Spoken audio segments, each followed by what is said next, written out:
Sports continues from the Loft 100 Studios in Southern California, presented by Turtlebox Audio. Find their incredible lineup of portable speakers at turtleboxaudio.com. And as always, thank you to Harry Arnett, Mark Wahlberg, and everybody at Municipal for being the official wardrobe sponsor of Offside Sports. Municipal, bet on yourself. Find them at municipal.com. We will talk about some of the biggest matchups of Week 3 of the NFL season here coming up in just a second. I want to correct one thing. I said the Chiefs were hosting the Giants at Arrowhead for Week number 3, and Dave told me during the break, hey, moron, Chiefs are in New York at taking on the Giants. And Dave did not call me moron. He called me an effing moron when he said what he said. But there, I stand corrected. We'll talk about those big games coming up, Week number 3 of the season here in just a second. But let's get to our week after Week 2, we would call them NFC and AFC power rankings.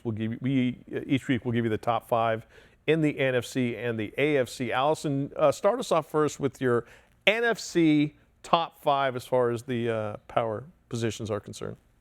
Gosh. Okay. So I had I'm sorry that I don't remember. Oh, Eagles, Packers, Lions, Commanders, 49ers. Okay. In that order, left to right. Yes. Eagles number 1, Pack. Yes. And I thought Packers and Lions both looked amazing. I'm a little out there about the Eagles, even though I had them first because they're 2-0, Super Bowl champs. But Lions and Commanders, I thought both looked great. I still have the 49ers in there, even though I know you say they're done, and their coach is a dope. I just said in the big games. Yeah. in the big game. They're going to be fine until January. And I know exactly. Also Commanders. I know that they're starting off a little wonky, and now their quarterback is injured, so that's going to be a problem for them as well. But I still like them, and I love their coach. I love Dan Quinn. No Rams. Yeah. No, and I left the Rams out because I don't know. I need to see a little more. I think they'll be in there. Everything LA. No, I like the Rams. I love Sean McVay. We have the same birthday. I love him. Does he know that? Yes. Yes. We wish each other a happy birthday. All right, Allison, who do you got as far as your power rankings in the AFC? For the AFC, I have the Bills at first, of course. I have the Colts in there, the Ravens obviously at second. Kansas City, I know I still have in there. And I know you're both going to rip me for this, but I do have the Broncos. I know it seems crazy, but I think they're sneaky. When you missed last week's show, what state were you in? Okay. Well, actually, I was in Northern California, but I was in Colorado the week before that. So I do like Colorado. I don't like the Rockies. Where are what is happening here? What about the Chargers? I know. Okay, first of all, I cannot put the Chargers in. Okay, anything. understood. Sorry. I won't do it. Okay. I may do it at some point if I really want to be honest about it and get my personal feelings out of it. Okay. But there's something about the Broncos that has impressed me a little bit. Yeah. And so I just thought, I'm going to sneak them in there this week. I'll probably have different ones next week. You can all laugh at me. It's but a free let's see what country. It's your opinion. And people right now are going, oh, the girl doesn't know what she's talking about. No, I have my reasons. Women can vote now. They can also work. You can have your free opinion about the your power rankings. You're going to tell me to stay in the kitchen? Never. Dave Palais, start us with your power rankings, NFC, sir. All right. Well, I'm glad we all have them set up a little bit different because actually the scoreboard does matter to me.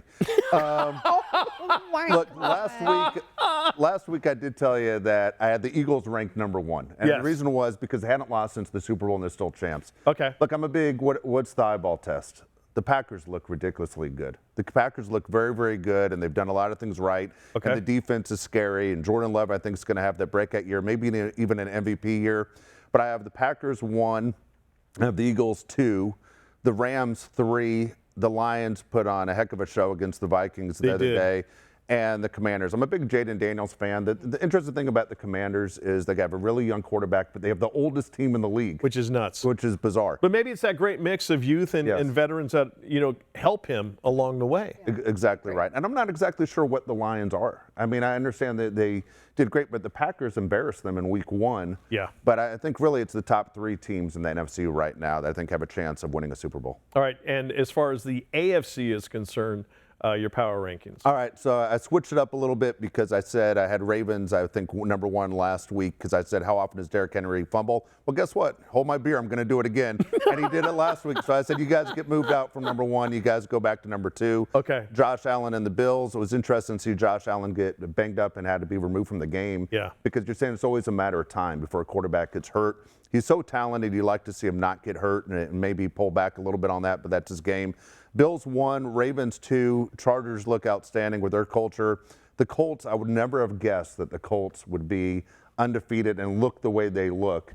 The Colts are number 4, and the Chiefs, even though they're 0-2, Mike, I always say if I had to bet my house, the Chiefs would be in the top 5. Okay, I will give you my power rankings as far as the NFC is concerned. We're going to go with the Dave. I'm going to stick with the Eagles until they get knocked off their throne. Fair. But that's 1, and I say the Packers are 1A, and the Los Angeles Rams could be 1AA as well. They look what Matthew Stafford and Puka Nacua have already as far as this season is concerned. The Rams I think are going to be legit, and I think that you chose them to go to the Super Bowl.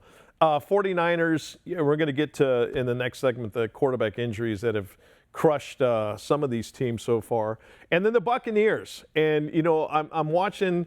I've really done a 180 on Baker Mayfield, and I watched what he did last night to bring that Tampa Bay team back to beat the Texans in Houston.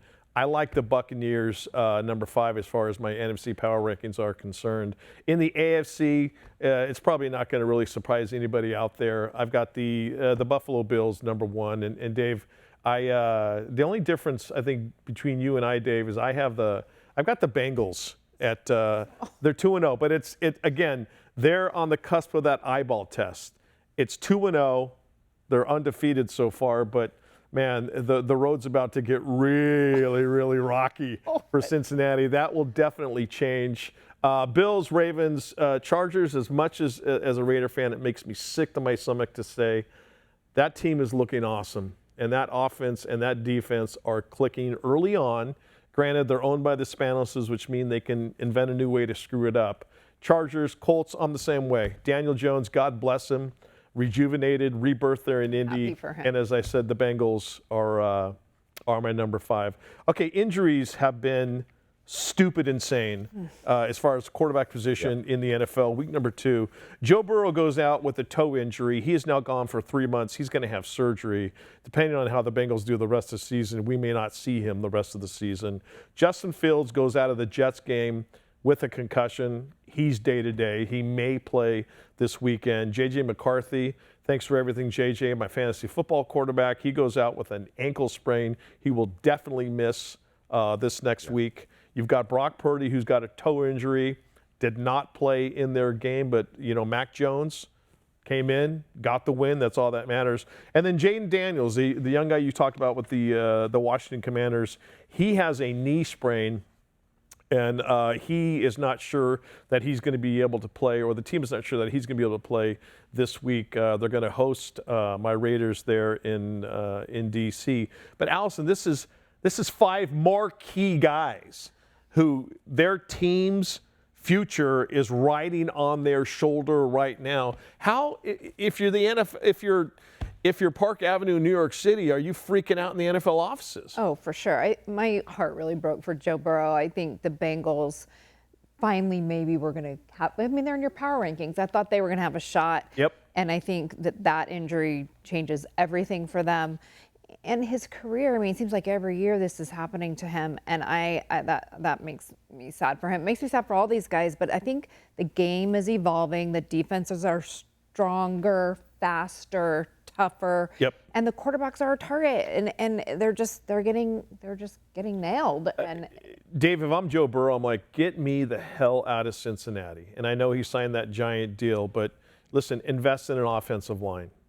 Do something here. Take some of my money back and get a lineman. There's certain organizations that always mess things up. The Bengals are always known for being cheap, right? They don't protect their basically their best asset.